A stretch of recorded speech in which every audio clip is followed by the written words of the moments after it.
Study IQ IAS, अब तैयारी हुई अफोर्डेबल। दोस्तों, हिंदुइज्म दुनिया के सबसे पुराने रिलीजन्स में से एक माना जाता है। इसकी शुरुआत एक वे ऑफ लिविंग के तौर पर हुई थी। Over the period of time Hinduism में शैविज्म, वैष्णविज्म और शक्तिज्म जैसे सेक्ट्स का उदय हुआ। इसके चलते लोगों ने अलग अलग मान्यताओं और अलग अलग पूजा पद्धति के अनुसार अनेक देवी देवताओं को पूजना शुरू किया। आज हिंदुइज्म दुनिया का थर्ड लार्जेस्ट रिलीजन है, जहां ग्लोबल पॉपुलेशन में से लगभग 15% पॉपुलेशन हिंदुइज्म को एज अ रिलीजन फॉलो करती है। हालांकि दुनिया के सबसे ओल्डेस्ट रिलीजन होने के बावजूद इस्लाम और क्रिश्चियनिटी का विस्तार हिंदुइज्म के कंपैरिजन में काफी ज्यादा हुआ, जिसके चलते आज 26 से ज्यादा देश अपना ऑफिशियल रिलीजन इस्लाम और 13 से ज्यादा देश अपना ऑफिशियल रिलीजन क्रिश्चियनिटी को मानते हैं। इस्लाम और क्रिश्चियनिटी की यूनिवर्सैलिटी का प्राइम रीजन था इस्लाम रूलर्स और क्रिश्चियन मिशनरीज द्वारा इन रिलीजन्स का खूब प्रचार प्रसार किया जाना। लेकिन आज दुनिया का एक कॉन्टिनेंट ऐसा है जहां अब हिंदुइज्म तेजी से ग्रो कर रहा है। वो कॉन्टिनेंट जो ह्यूमंस के एवोल्यूशन का होमलैंड मानी जाती है। जी हाँ, हम बात कर रहे हैं अफ्रीका की। जुलाई 2022 के डेटा के अनुसार अफ्रीका में करीब 2.5 मिलियन लोग हिंदुइज्म को फॉलो करते हैं। एक जनरल नोशन है कि इंडिया के बाहर यूरोप में बड़ी हिंदू पॉपुलेशन रहती है, क्योंकि लाखों इंडियंस यूरोप रीजन में ऑक्यूपेशन के लिए सेटल हो जाते हैं। पर इस डेटा को देखने पर पता लगता है कि यूरोप में जहां 0.2% हिंदू पॉपुलेशन रहती है, वहीं पूरे अफ्रीका में 0.8% हिंदू पॉपुलेशन रहती है, जो यूरोप का 4 गुना है। नॉर्दर्न अफ्रीका में मेजॉरिटी लोग इस्लाम को, सदर्न अफ्रीका में मेजॉरिटी लोग क्रिश्चियनिटी को फॉलो करते हैं। लेकिन अब हिंदुइज्म अफ्रीकन कॉन्टिनेंट में तेजी से फैल रहा है और लोग इस रिलीजन को एक्सेप्ट करना शुरू कर चुके हैं। अफ्रीका के केन्या में भगवान जगन्नाथ की रथ यात्रा निकाली जाती है। मॉरिशस में भगवान शिव का एक बड़ा सा स्टैचू बनाया जा रहा है और घाना में गणेश चतुर्थी का आयोजन किया जा रहा है। आज के वीडियो में हम अफ्रीका में हिंदुइज्म के बढ़ते हुए प्रेजेंस पर एक डिटेल डिस्कशन करने वाले हैं, जहां हम अफ्रीका में हिंदुइज्म की हिस्ट्री को जानेंगे। साथ ही हम ये भी देखेंगे कि अफ्रीका में हिंदुइज्म के मेजर सेंटर्स कौन कौन से हैं और क्यों अफ्रीका में हिंदुइज्म को इतनी लार्ज स्केल में अपनाया जा रहा है। तो इस वीडियो की इंपॉर्टेंस यूपीएससी प्रीलिम्स और जीएस मेंस के आर्ट एंड कल्चर सबसेक्शन में देखने को मिलती है। तो चलिए शुरू करते हैं आज डिस्कशन। दोस्तों, यूपीएससी की तैयारी करने के लिए आपको बहुत सारे ऑनलाइन बैचेस मिलेंगे, पर आखिरकार क्यों स्टडी IQ का UPSC prelims to interview live batch उसमें से बेस्ट है। दोस्तों, इन बैचेस में आपको 1000+ आवर्स का लाइव कंटेंट डिलीवर किया जाएगा। आपकी तैयारी को पिन पॉइंट फोकस रखने के लिए क्रिस्प नोट्स दिए जाएंगे। किसी भी समय आपके डाउट्स को क्लियर करने के लिए 1-to-1 मेंटोरशिप का फीचर भी आपके पास रहेगा। प्रीलिम्स के लिए प्रैक्टिस क्वेश्चंस, मेंस के आंसर राइटिंग प्रैक्टिस, और उसके बाद जो भी स्टूडेंट्स प्रीलिम्स 2024 क्लियर करेंगे उन्हें स्टडी IQ कैंपस में बुलाकर अगले 4 महीनों के लिए मेंस रेसिडेंशियल प्रोग्राम के अंडर रिगरस प्रिपरेशन कराई जाएगी बिना किसी एडिशनल कॉस्ट के। और दोस्तों, ये सब कुछ आपको मिलेगा मात्र और मात्र 29,999 के सुपर डिस्काउंटेड प्राइस पे, अगर आप AG live coupon code use करते हैं। दोस्तों, 11 अगस्त को स्टडी IQ के prelims to interview batches English और हिंदी लैंग्वेज में लॉन्च होने जा रहे हैं। इन बैचेस में क्लासेस की टाइमिंग मॉर्निंग 8 AM रहेगी। तो आप भी AG live coupon code use करिए और पूरे देश के यूपीएससी एस्पिरेंट्स के साथ कहिए कि अब तैयारी हुई अफोर्डेबल स्टडी IQ के साथ। इन बैचेस से रिलेटेड सभी इंपॉर्टेंट लिंक्स आपको डिस्क्रिप्शन और पिन्ड कमेंट में मिल जाएंगी। अफ्रीका में हिंदुइज्म कोई नया फिनोमेनन नहीं है, बल्कि इंटरेक्शन तो सदियों से चला आ रहा है। इंडिया और अफ्रीका के बीच अर्लीस्ट इंटरेक्शन को प्राचीन काल में हुए मैरीटाइम ट्रेड के थ्रू ट्रैक किया जा सकता है। इंडियन मर्चेंट्स और सेलर्स इंडियन ओशन से अफ्रीका के कॉन्टिनेंट पर जाया करते थे। इसके चलते अर्ली स्टेजेस में इंडियन ओशन से सेपरेट इन दोनों कॉन्टिनेंट्स के बीच कल्चरल एक्सचेंज प्रमोट हुआ। इन एक्सचेंजेस की वजह से ईस्ट अफ्रीका के कोस्टल रीजन्स में हिंदुइज्म इंट्रोड्यूस हुआ। हिंदू कम्युनिटी का सबसे पुराना एस्टैब्लिशमेंट स्वाहिली कोस्ट पर देखने को मिलता है। स्वाहिली कोस्ट आज की केन्या, तंजानिया और मोजाम्बिक को मिलकर बनता है। इंडिया से जाने वाले ट्रेडर्स इन्हीं कोस्टल रीजन्स में सेटल हुए। समय के साथ यहाँ पर हिंदू टेम्पल्स भी बन गए, जहाँ पर ये ट्रेडर्स रिलीजियस एक्टिविटीज करते थे। धीरे धीरे हिंदुइज्म लोकल कस्टम्स के साथ ब्लेंड हो गया और इंडियन और अफ्रीकन कल्चर का एक यूनिक मिक्स सामने निकल कर आया, जो हिंदुइज्म से काफी मिलता जुलता है। 20 से ज्यादा अफ्रीकन देशों में ममीवता नाम के अफ्रीकन गॉड की पूजा की जाती है, जिनकी हिंदू गॉड शिवा के साथ काफी सारी सिमिलरिटीज हैं। ममीवता को पानी के साथ एसोसिएट किया जाता है, वहीं भगवान शिव की जटाओं से गंगा बहती हैं। इस तरह ओगुन नाम के अफ्रीकन गॉड की रिजेम्बलेंस मुरुगन स्वामी से होती है। सिमिलरली अफ्रीकन्स के लिए फीमेल पावर और डिस्ट्रक्शन के लिए इस गॉडेस इंपॉर्टेंस रखती हैं।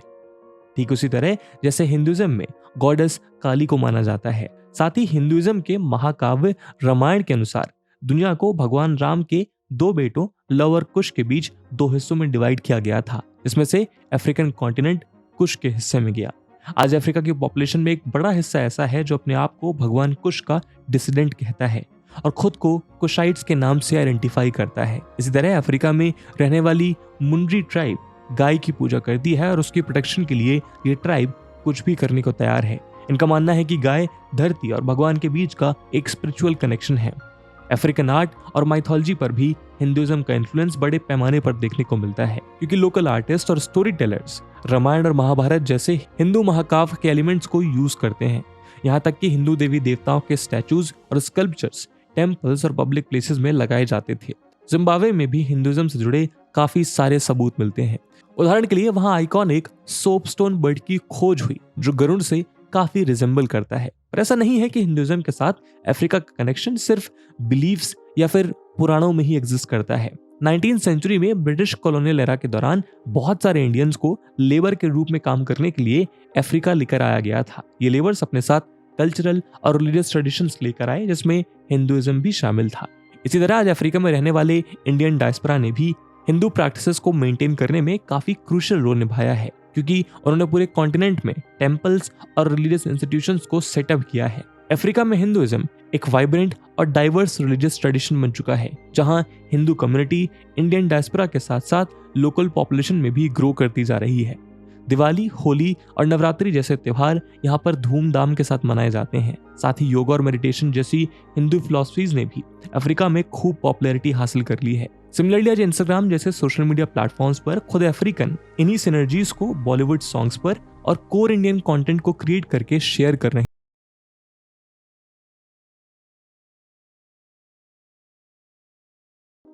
दोस्तों, दूसरी कंट्रीज में हिंदुइज्म को फॉलो करने वाली जो पॉपुलेशन मिलती है वो मेजरली इंडियन इमिग्रेंट्स की होती है, लेकिन ऐसे बहुत कम ही देश हैं जहां पर नेटिव पॉपुलेशन बड़े नंबर पे हिंदुइज्म को फॉलो करती हो। कुछ ऐसी सिचुएशन अफ्रीका में भी एग्जिस्ट करती है, लेकिन इसके बावजूद अफ्रीका में 4 देश ऐसे हैं जहां पर हिंदुइज्म को जबरदस्त तरीके से फॉलो किया जाता है।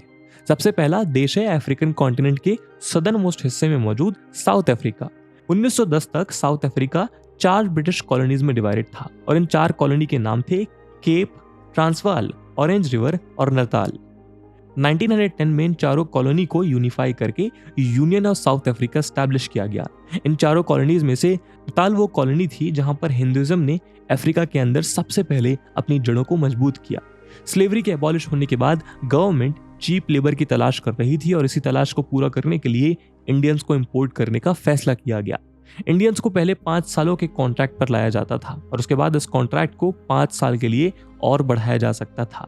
10 साल के बाद उन्हें अपॉर्चुनिटी दी जाती थी कि वो वहां पर फुल सिटीजनशिप के साथ परमानेंटली सेटल हो सकते थे और इस तरह हजारों भारतीय लोग जहाजों में भरकर अफ्रीकन कॉन्टिनेंट पर लेबर के रूप में काम करने के लिए लाए गए। इन इंडियन इमिग्रेंट्स की स्थिति कुछ खास अच्छी नहीं थी, क्योंकि इन्हें लाया तो वर्कर की तरह गया था पर इन्हें स्लेव्स की तरह ट्रीट किया जाता था। लेबर्स के बाद वहां पर इंडियन ट्रेडर्स, आर्टिसंस और टीचर्स भी सेटल होने लग गए जो अपने एक्सपेंस पर अफ्रीकन कॉन्टिनेंट जा रहे थे। सिर्फ इतना ही नहीं, जिन लेबर्स ने 10 साल तक की सर्विस को पूरा कर लिया था उनके पास अच्छी स्किल्स डेवलप हो गई थी। उन्होंने भी इस एलीट कम्युनिटी को ज्वाइन कर लिया और इस तरह ये कम्युनिटी तेजी से एक्सपांड करने लगी। इस एक्सपांशन को देखकर लगने लगा कि नताल जल्द ही इंडियन से भर जाएगा और यहाँ पर हिंदूज मेजॉरिटी में हो जाएंगे।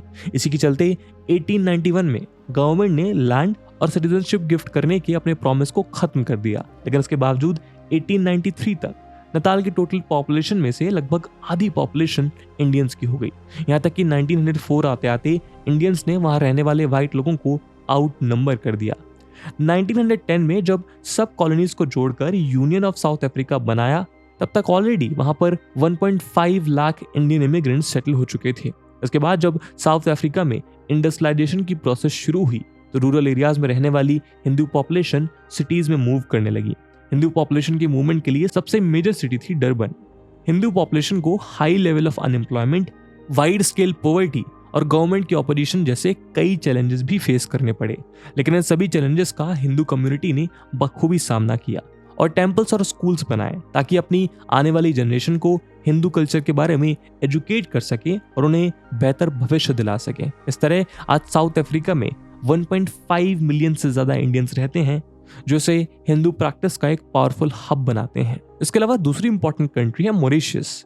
नताल भले ही मेनलैंड अफ्रीका की पहली ब्रिटिश कॉलोनी थी जिसमें इंडियन लेबर्स का इंपोर्ट करना शुरू किया था, लेकिन अफ्रीका के साउथ ईस्ट कोस्ट से लगभग 1200 माइल की दूरी पर स्थित मॉरिशस अफ्रीका की पहली ब्रिटिश कॉलोनी थी जिसने नए पोस्ट स्लेवरी सिस्टम में इंडियन वर्कर्स को इंपोर्ट करना शुरू किया। इस कंट्री में भी इंडियन हिंदू पॉपुलेशन धीरे धीरे बढ़ती गई और 1834 से लेकर 1920 तक 7 लाख लेबर्स मॉरिशस में माइग्रेट हुए।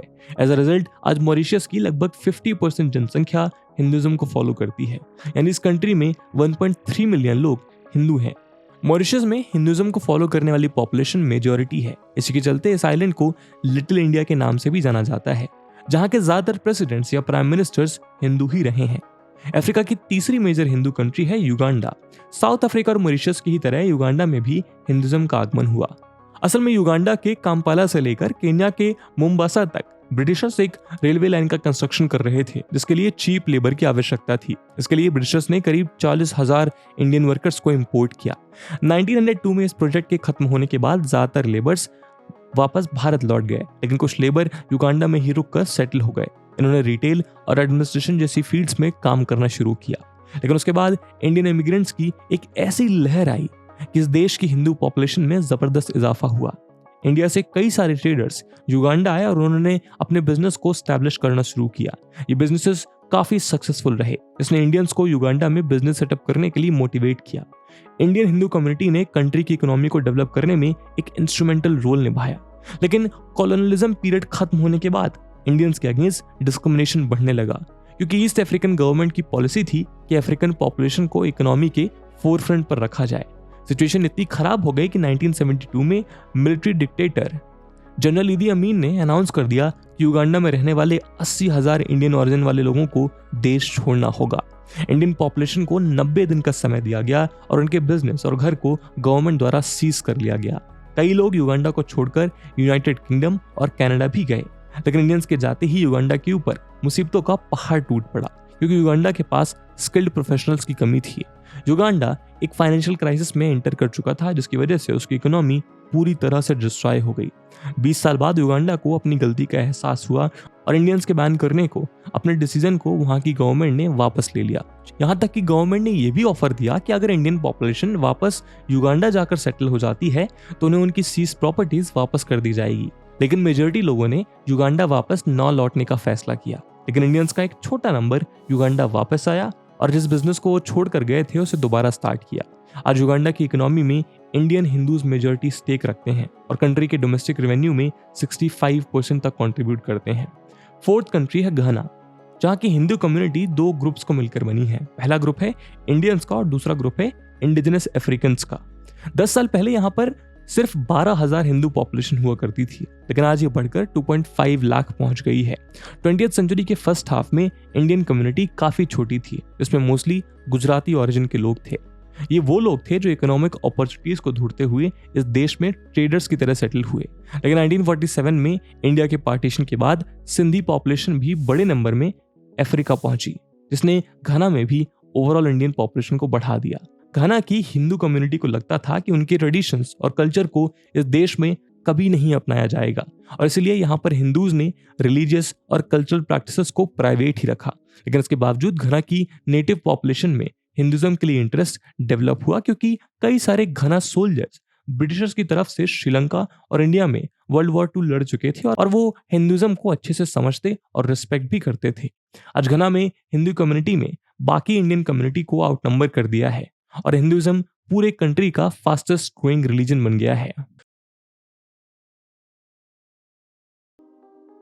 दोस्तों वैसे तो हिंदुइज्म अफ्रीका के काफी सारे पॉकेट्स में मौजूद है, लेकिन ये घाना का फास्टेस्ट ग्रोइंग रिलीजन है। आज अकेली इस कंट्री में 2.5 लाख से ज्यादा लोग हिंदुइज्म को प्रैक्टिस करते हैं। घाना में 2 ऐसे हिंदू सेक्ट्स हैं जिनके बिलीफ काफी पॉपुलर हैं। पहला है हिंदू मॉनेस्ट्री ऑफ अफ्रीका, जो शैविज्म के कॉन्सेप्ट पर चलता है, और दूसरा है इस्कॉन यानी हरे कृष्णा मूवमेंट, जो वैष्णविज्म के कॉन्सेप्ट पर चलता है। स्वामी घनानंदा सरस्वती ने अफ्रीका की पहली हिंदू मॉनेस्ट्री को एस्टैब्लिश किया था और इसीलिए वो फर्स्ट अफ्रीकन हिंदू मॉन्क भी कहे जाते हैं। स्वामी घनानंदा बचपन से ही यूनिवर्सल ट्रुथ की खोज कर रहे थे और वो स्वामी कृष्णानंद सरस्वती के फॉलोअर थे। यूनिवर्सल ट्रुथ खोजते हुए उन्हें हिंदुइज्म के बारे में पता चला और उन्होंने हिंदू टेक्स्ट को पढ़ा। उन्होंने समझा कि हिंदुइज्म एक वे ऑफ लाइफ है। इसके बाद वो ऋषिकेश पहुंच गए। ऋषिकेश में वो स्वामी शिवानंद के आश्रम में रुके, जहां पर उनकी मुलाकात स्वामी कृष्णानंद सरस्वती से हुई। ऋषिकेश के पास घना पहुंचकर उन्होंने रियलाइज किया कि वहां पर एक भी हिंदू टेम्पल मौजूद नहीं था। स्वामी कृष्णानंद के मार्गदर्शन पर घनानंदा ने घना की कैपिटल अकरा में हिंदू मोनेस्ट्री स्टैब्लिश की। मोनेस्ट्री सभी धर्मों के लोगों के लिए खुली हुई थी। उन्होंने इस बात को भी क्लैरिफाई किया कि उनका इंटेंशन हिंदू रिलीजन का प्रचार प्रसार करना नहीं, बल्कि लोगों को यूनिवर्सल ट्रुथ से अवगत कराना है। घना में ही रहने वाले लोकल लोगों ने जमकर उनका विरोध किया, लेकिन मोनेस्ट्री की पॉपुलैरिटी बढ़ती गई और 1975 से उन्होंने 5 हिंदू टेम्पल्स को स्टैब्लिश कर दिया। ये मोनेस्ट्री सिर्फ रिलीजियस डिवोशन की जगह नहीं है, बल्कि education centres, cultural preservation centres और कम्युनिटी गैदरिंग सेंटर्स भी हैं। इसी तरह इस्कॉन भी हिंदुइज्म के पॉजिटिव से अफ्रीकन की लाइफ को सिंपल लिविंग और हाई थिंकिंग की ओर लेकर जा रहा है। अफ्रीका में हिंदुइज्म के स्प्रेड की वजह से वहां की सोसाइटी पर काफी सारे पॉजिटिव इंपैक्ट्स पड़े हैं। हिंदुइज्म ने अफ्रीका के कल्चरल फैब्रिक को मजबूत किया है और वहां की बड़ी पॉपुलेशन की लाइफ्स को पॉजिटिवली इंपैक्ट किया है। और इसका सबसे पहला इंपैक्ट है यूनिटी और वननेस यानी एकता। हिंदुइज्म की फिलॉसफी में कहा जाता है वसुधैव कुटुंबकम यानी पूरा विश्व एक परिवार है। इस फिलॉसफी की वजह से सभी लोग एक दूसरे को एक बड़ी फैमिली के हिस्से के तौर पर देखते हैं। इसके चलते अफ्रीका में हिंदू कम्युनिटी ने अलग अलग कम्युनिटीज के बीच एकता की भावना को डेवलप किया है, जिसने रेसिज्म जैसी डिवाइसिव पॉलिसीज और एक्टिविटीज को कम किया है। रेसिज्म यानी कि नस्ल भेद अफ्रीका में काफी बड़ी प्रॉब्लम रही है, क्योंकि दूसरी रेस के लोग हमेशा अपने आप को सुपीरियर रेस की तरह एस्टैब्लिश करने की कोशिश करते थे। लेकिन भगवत गीता और रामायण में दिए गए ज्ञान की वजह से अफ्रीकन हिंदूज में इक्वालिटी की भावना डेवलप हुई है। हिंदुइज्म डाइवर्सिटी को भी सेलिब्रेट करता है। हिंदुइज्म के मुताबिक एक ही अल्टीमेट ट्रुथ की तरफ कई रास्ते जाते हैं और ये मनुष्य की अपनी निजी इच्छा है कि वो कैसे, किस तरह और किस मार्ग से सत्य की खोज करना चाहता है। अफ्रीका में हिंदू कम्युनिटी ने इंटरफेथ डायलॉग्स, अंडरस्टैंडिंग प्रमोशन और डिफरेंट रिलीजियस ग्रुप्स के बीच कोलैबोरेशन में बढ़ चढ़कर हिस्सा लिया है। इस ओपन माइंडेड अप्रोच के चलते डाइवर्स पॉपुलेशन और कल्चर होने के बावजूद अफ्रीकन लोगों के बीच डिवाइड्स कम हुए हैं। हिंदुइज्म की एक और सेंट्रल फिलॉसफी है और वो है अहिंसा यानी कि नॉन वायलेंस। इस प्रिंसिपल की वजह से कंपैशन, एम्पैथी और फॉरगिवनेस को प्रैक्टिस करने में मदद मिलती है। नॉन वायलेंस और कंपैशन को प्रमोट करते हुए अफ्रीका में रेशियल और ट्राइबल टेंशन को कम करने और पीसफुल कोएग्जिस्टेंस को बढ़ाने में हिंदुइज्म ने इंपॉर्टेंट रोल निभाया है। अफ्रीका में बेस्ड और काम करने वाली हिंदू ऑर्गेनाइजेशन एजुकेशनल इनिशिएटिव लेने में भी बहुत आगे हैं। इन इनिशिएटिव के जरिए हिंदुइज्म और उसकी टीचिंग्स के प्रति अवेयरनेस फैलाई जाती है। वर्कशॉप, सेमिनार्स और कल्चरल इवेंट्स ऑर्गेनाइज किए जाते हैं ताकि रिलीजन के बारे में लोगों की डीपर अंडरस्टैंडिंग बन सके। हिंदू कम्युनिटीज द्वारा चलाए जा रहे सोशल वेलफेयर इनिशिएटिव्स के जरिए भी अफ्रीका में रेसिज्म जैसी प्रॉब्लम्स को कम करने में मदद मिलती है। सेवा के कॉन्सेप्ट से इंस्पायर होकर हिंदू कम्युनिटी ने मार्जिनलाइज्ड कम्युनिटी को अपलिफ्ट करने के लिए काफी सारे प्रोजेक्ट्स को इनिशिएट भी किया है। पॉवर्टी, एजुकेशन और हेल्थ केयर जैसे इश्यूज को एड्रेस करके हिंदू ऑर्गेनाइजेशंस ने बताया है कि सभी अफ्रीकन्स के लिए एक इक्वल सोसाइटी के निर्माण करने को लेकर वो प्रतिबद्ध हैं। अफ्रीका में हिंदुइज्म की जबरदस्त प्रेजेंस पिछले कई सेंचुरी से चले आ रहे फैसिनेटिंग और एंड्योरिंग कल्चरल एक्सचेंजेस को रिफ्लेक्ट करती है। अफ्रीका में हिंदुइज्म का प्रचार और विकास काफी इंटरेस्टिंग सब्जेक्ट रहा है। सनातन धर्म की अनेक परंपराएं, संस्कृति और दार्शनिक विचारों का संगम अफ्रीका में एक समृद्ध ऐतिहासिक और सामाजिक अनुभव बन रहा है, जिसे लोग खुले मन के साथ एक्सेप्ट कर रहे हैं। प्रोजेक्शंस के हिसाब से आगे भी हिंदुइज्म अफ्रीका में ग्रो करता रहेगा और दूसरी कंट्रीज में भी एक मेजर रिलीजन बनकर उभरेगा। और इसका रीजन ये बिल्कुल भी नहीं है कि हिंदुइज्म एक फोर्सफुल एक्सपेंशन की तरफ बढ़ रहा है, पर लोग इसे एक वे ऑफ लिविंग की तरह एक्सेप्ट कर रहे हैं, हिंदुइज्म की डेप्थ को समझ रहे हैं और शायद आगे भी समझेंगे। इसी उम्मीद के साथ आज के वीडियो को हम यहीं विराम देते हैं। इस वीडियो की इंपॉर्टेंस यूपीएससी प्रीलिम्स और मेंस में देखते हुए एक सवाल हम आपके लिए छोड़कर जा रहे हैं, जिसको आपको कमेंट सेक्शन में आंसर करना है। The question is, discuss the historical cultural exchanges between India and African continent, also explain its impact on the African society. And with this question my friends, that's it for the video. I hope आपको video पसंद आई होगी और अगर पसंद आई है तो अपने दोस्तों के साथ शेयर करना मत भूलिएगा। मिलते हैं अगले वीडियो में, तब तक के लिए जय हिंद, जय भारत। स्टडी IQ IAS, अब तैयारी हुई अफोर्डेबल।